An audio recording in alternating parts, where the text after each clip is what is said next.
सर्वेभ्यो नमो नमः। तत्र भवतां भवतीनांच काव्यामृतम् इत्यस्मिन् आमुखपटले हार्दं स्वागतम् अभिनंदनं च वर्तते। आप सभी संस्कृतनिष्ठ सुधी श्रोताओं का काव्यामृतम इस आमुख पटल पर हार्दिक स्वागत एवं अभिनंदन है। मित्रों, आज हम लोग जो आधुनिक विषयों में संस्कृत अध्यापन हो रहा है उसका कुछ सिलेबस निर्धारित किया गया है, जिसमें 6 यूनिट में शब्द रूपाणी निर्धारित है, जो कि आप लोग देख पा रहे होंगे। तत्र स्क्रीन मध्ये मया प्रकाश्यते, है ना। तो देखिए, पहले यूनिट में प्रथम करें अकारांत पुल्लिंग शब्दाः, है ना। अकारांत पुल्लिंग शब्द कौन कौन होते हैं? ऐसे शब्द व्यवहार से हम लिंग ज्ञान समझ जाते हैं, किस शब्द का क्या लिंग है। एक लिंग परिचय सामान्य ग्रंथ है जो कि परंपरागत छात्रों के लिए प्राप्त होता है। हम लोग परंपरा में ज़्यादा नहीं जाएंगे, व्यवहार से हम समझ जाते हैं। जैसे हम किसी नाम को लेते हैं, जैसे हम कहते हैं रमा, तो रमा इस शब्द के उच्चारण करने से हम लोगों को इत्याकारक आकृति विशिष्ट कोई स्त्री विशेष होगी, ऐसा हम अनुमान लगाते हैं। माने इस स्वरूप वाली रमा नाम वाली कोई लड़की होगी, ऐसा अनुमान लगा लेते हैं। इसी प्रकार से यदि कोई दिनेश शब्द का उच्चारण करें तो हमारे मानस पटल में इस व्यवहार ज्ञान से यह स्पष्ट हो जाता है कि महेश नाम का कोई बालक होगा, कोई पुरुष होगा। तो जो शब्द, जिन शब्दों से हमें यह भाव बनता है, यह मानस पटल पर यह विचार आता है कि यह पुल्लिंग होगा, ऐसे शब्द के रूप और अंत में जिसके ह्रस्व आकार है, ऐसे शब्द के रूप 2 कंडीशन होनी चाहिए। कौन कौन? एक तो पुल्लिंग का वाचक शब्द होना चाहिए, माने पुल्लिंग को द्योतित कर रहा हो, बता रहा हो, ऐसा शब्द होना चाहिए। और द्वितीय क्रम में कह रहे हैं कि शब्द ऐसा हो जिसके अंत में ह्रस्व आकार हो, ऐसे शब्द के रूप बालक की तरह चलते हैं। वत माने तरह, बालकवत अर्थात बालक की तरह। इसी प्रकार से आगे कहते हैं इकारांत पुल्लिंग शब्दाः, जिन शब्दों के अंत में ह्रस्व इकार हो, छोटी ई हो, है ना, और पुल्लिंग का वाचक हो, जैसे कपि, करी, ऋषि, मुनि, और भी शब्द बहुत हैं, है ना। हरि शब्द है ना, और कवि भी है। यह शब्द भी आपके पाठ्यक्रम में ही निर्धारित है। तो कपि, हरि, है ना, और गिरि, ये सारे पुल्लिंग के वाचक हैं। इनके सब के रूप कवि की तरह चलेंगे, है ना। बस अभ्यास की आवश्यकता है। अगर बालक शब्द के रूप याद हो गए तो अकारांत पुल्लिंग शब्द जितने भी होंगे सब के रूप आपको याद हो जाएंगे। इकारांत पुल्लिंग के कवि के रूप यदि याद हो गए तो गिरि के रूप आपको याद नहीं करना, ऋषि के रूप आपको याद नहीं करना पड़ेगा, मुनि के रूप आपको याद नहीं करना पड़ेगा, है ना। पति शब्द के रूप आपको याद नहीं करने पड़ेंगे। बड़ी सरलता होती है और धीरे धीरे आप लोग सीख जाएंगे, बस थोड़ा ध्यान देना है। अब आगे ऋकारांत पुल्लिंग शब्दाः, ऐसे शब्द जो ऋकार है अंत में जिसके, ऐसे शब्द और पुल्लिंग के वाचक हैं, उनके रूप पिता शब्द के तरह चलेंगे, पितृ शब्द जो है। और आकारांत स्त्रीलिंग शब्द, है ना, जिन शब्दों के अंत में दीर्घ आकार हो और स्त्रीलिंग का वाचक हो, जैसे साधना, है ना, राधा, मीरा, दुर्गा, अंबिका, पूजा, वंदना, अभिलाषा, आशा, ये जितने भी नाम हैं सब के रूप कैसे चलेंगे? लता की तरह, ठीक है। इकारांत स्त्रीलिंग शब्दाः, है ना, तो जैसे गौरी हो गया, और नदी शब्द की तरह गौरी के रूप चल जाएंगे, है ना। पार्वती के भी रूप चल जाएंगे। भवानी शब्द के रूप इसी प्रकार से चलेंगे, क्योंकि भवानी माता पार्वती जी का नाम है और अंत में दीर्घ ईकार है, तो ऐसे शब्द के रूप कैसे चलते हैं? नदी की तरह चलते हैं। ऋकारांत स्त्रीलिंग शब्दाः, ऋकारांत स्त्रीलिंग शब्द माता के आप लोग याद कर लेंगे, अच्छा रहेगा।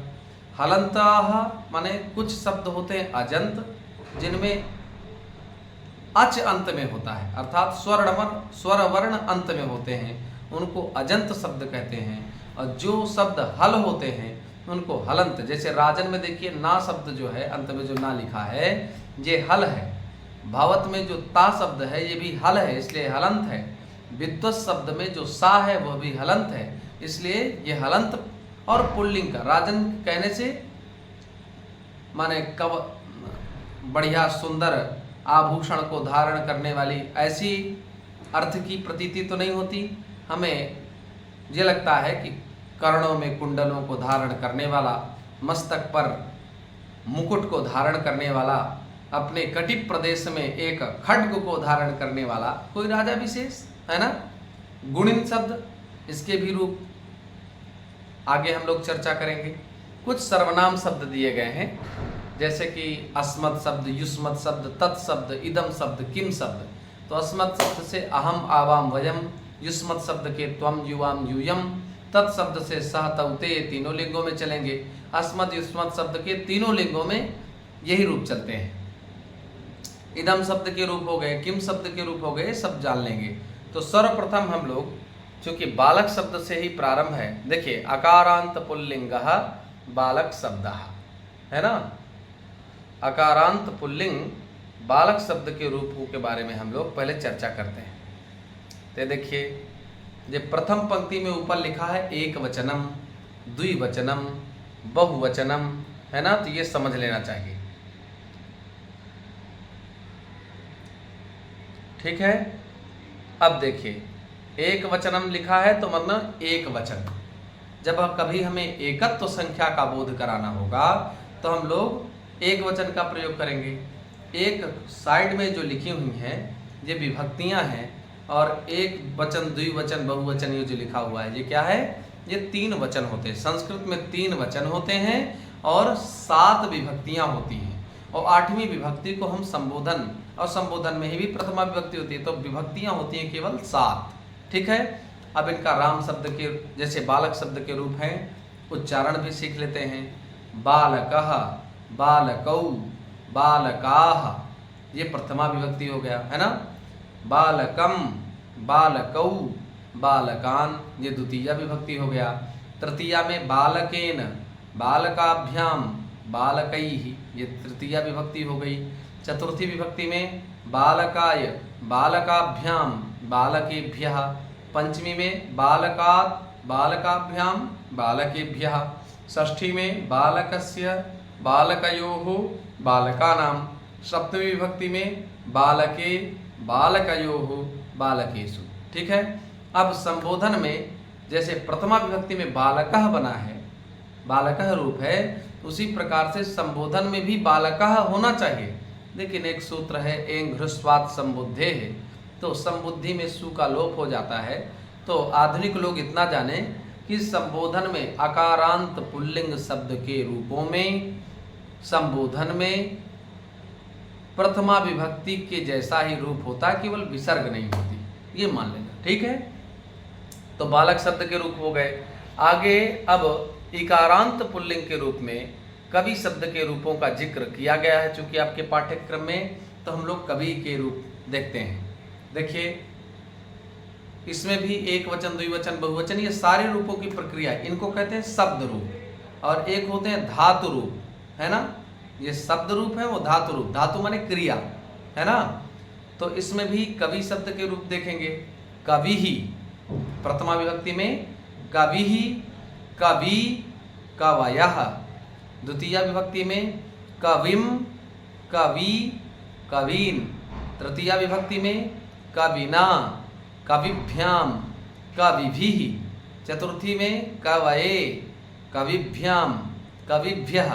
पंचमी में कवेः, कविभ्याम, कविभ्यः। षष्ठी में कवेः, कव्योः, कवीनाम। सप्तमी में कवौ, कव्योः, कविषु। और संबोधन में गुण हो जाता है ह्रस्वस्य गुणः, है ना। तो ह्रस्वस्य गुणः इस सूत्र से गुण हो जाता है, ये हमें चक्कर में नहीं पड़ना है। ह्रस्व अकारांत पुल्लिंग संबोधन में जैसे कपि शब्द है तो कपे, हे कपे, कवि शब्द है तो हे कवे, इसी प्रकार से मुनि शब्द है तो हे मुने, ऋषि शब्द है तो हे ऋषे, ऐसे रूप बनते हैं। तो हे कवे, हे कवि, हे कवयः, इस प्रकार से कवि शब्द के रूप होते हैं। आगे उकारांत पुल्लिंग शब्द का जिक्र किया गया है साधु शब्द के, है ना। तो इसमें भी देखिए साधु, साधु, साधवः, प्रथमा विभक्ति हो गई। द्वितीय विभक्ति में साधुम, साधु, साधून। तृतीय विभक्ति में साधुना, साधुभ्याम, साधुभिः। चतुर्थी में साधवे, साधुभ्याम, साधुभ्यः। पंचमी में साधोः, साधुभ्याम, साधुभ्यः। षष्ठी में साधोः, साधुवोः, साधूनाम। सप्तमी में साधौ, साध्योः, साधुषु। अब यहाँ पर भी गुण हो जाएगा क्योंकि इसमें भी ह्रस्व उकार है। तो हे साधो, हे साधु, हे साधवः। तो इस प्रकार से ये 3 रूप हो गए। अब आगे ऋकारांत पुल्लिंग शब्द पितृ शब्द के रूप हम लोग सीखेंगे। पहले पितृ शब्द देख लेते हैं, है ना। तो एक वचन, द्विवचन, बहुवचन इसमें भी इसी प्रकार से हैं। पिता, पितरौ, पितरः, पितरम, पितरौ, पितॄन्, पित्रा, पितृभ्याम, पितृभिः, पित्रे, पितृभ्याम, पितृभ्यः, पितुः, पितृभ्याम, पितृभ्यः, पितुः, पित्रोः, पितॄणां, पितरि, पित्रोः, पितृषु, है ना। हे पिता, हे पितरौ, हे पितरः, है ना। इस प्रकार से इसके भी रूप चलते हैं। आगे के क्रम में हम लोग माता शब्द के रूप देखते हैं, है ना। हाँ, माता शब्द के रूप। तो माता शब्द के रूप माता, माता, मातरौ, मातरः, मातरम, मातरौ, मातृः, है ना। मातृः, मात्रा, मातृभ्याम, मातृभिः, मात्रे, मातृभ्याम, मातृभ्यः, मातुः, मातृभ्याम, मातृभ्यः, मातुः, मात्रोः, मातॄणां, मातरि, मात्रोः, मातृषु। हे मातः, इसी प्रकार से हे पिता भी बनता है, वहाँ गलत लिखा हुआ था, कोई बात नहीं। हे मातः, उसी प्रकार से हे पिता, हे मातरौ, हे मातरः। आगे के क्रम में अब हम लोग लता शब्द के रूप जानेंगे, ठीक है। ये देखिए, जे हम लोगों ने इस पाठ की चर्चा हम लोगों ने की थी, तथापि एक बार पुनः कर लेते हैं। लता, लते, लताः, लताम, लते, लताः इति द्वितीया, लतया, लताभ्याम, लताभिः इति तृतीया, लतायै, लताभ्याम, लताभ्यः इति चतुर्थी, लतायाः, लताभ्याम, लताभ्यः इति पंचमी, लतायाः, लतयोः, लतानाम इति षष्ठी, है ना। लतायाम, लतयोः, लतासु, ये इति सप्तमी है। और संबोधन में हे लते, हे लते, हे लता, इस प्रकार से इसके रूप चलते हैं। अब आगे लता के बाद हम लोग नदी शब्द के रूप देखते हैं, ठीक है। नदी, नद्यौ, नद्यः, नदीम, नद्यौ, नद्यः, ठीक है। नदीम, नद्यौ, नदीः, नद्या, नदीभ्याम, नदीभिः, नद्यै, नदीभ्याम, नदीभ्यः, नद्याः, नदीभ्याम, नदीभ्यः, नद्याः, नद्योः, नदीनां, नद्यां, नद्योः, नदीषु। हे नदी, हे नद्यौ, हे नद्यः। इस प्रकार से सारे शब्द रूपों के बारे में हम लोगों ने जाना। आगे के क्रम में हम लोग हलंत शब्दों के रूप जानेंगे। फिर सर्वनाम शब्दों के रूप जानेंगे। इस प्रकार से आपके पास जो 6th यूनिट है वो निपट जाएगा। इसके बाद हम 7वें यूनिट में धातु रूपों के बारे में जानेंगे, फिर कारक उपपद विभक्तियों के बारे में जानेंगे, है ना। तो इसी प्रकार से हम लोग कुछ ना कुछ रोज पढ़ते रहेंगे। पुनः आप सभी लोगों का हार्दिक स्वागत, अभिनंदन, वंदन करता हुआ यहीं पे विश्राम लेता हूँ। धन्यवाद, नमस्कार। Yeah.